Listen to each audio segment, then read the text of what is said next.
রাজবাড়ীতে জেলেদের বিকল্প কর্মসংস্থানে ইলিশ সম্পদ উন্নয়ন ও ব্যবস্থাপনা প্রকল্পের আওতায় 4 অর্থ বছরে বিতরণ করা হয় 460টি বকনা বাছুর।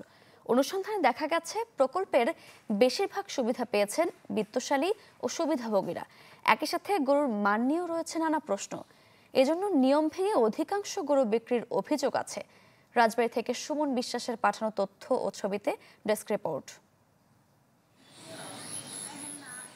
কালোখালী উপজেলার রতনদী ইউনিয়নের সিদ্দিকুর রহমান সচ্ছল কৃষকের ছেলে প্রবাসী, অথচ পেয়েছেন সরকারি বরাদ্দের গরুর বাছুর। প্রয়োজন না থাকায় বিক্রি করে দেন তা। কারণ জানতে চাইলে সিদ্দিকুর রহমান দিলেন নানা যুক্তি।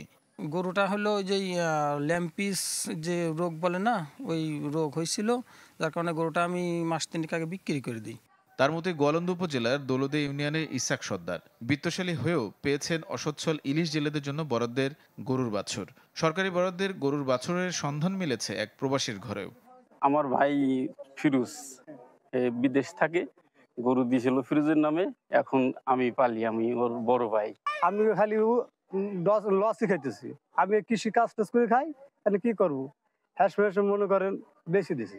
একই চিত্র পাংশার বাহাদুরপুর ইউনিয়নের সেনগ্রামেও 26 জনকে গরুর বাছুর দেয়া হলেও বিক্রি করেছেন 16 জন। আবার নিয়ম ভেঙে একজন পেয়েছেন 2টি গরুর বাছুর।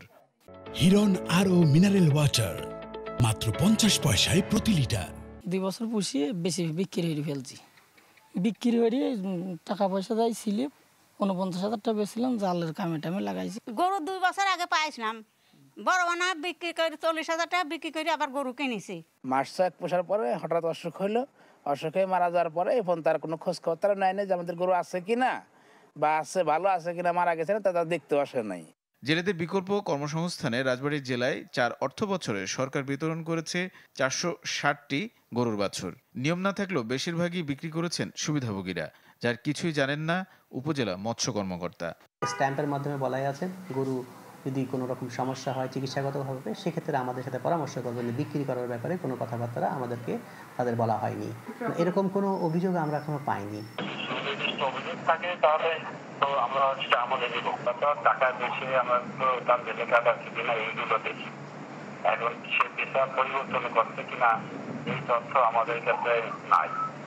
এছাড়া গরুর মান নিয়ে নানা অভিযোগ করেন কেউ কেউ। একই সাথে অসচ্ছল ইলিশ জেলেদের তালিকা নিয়েও রয়েছে নানা প্রশ্ন।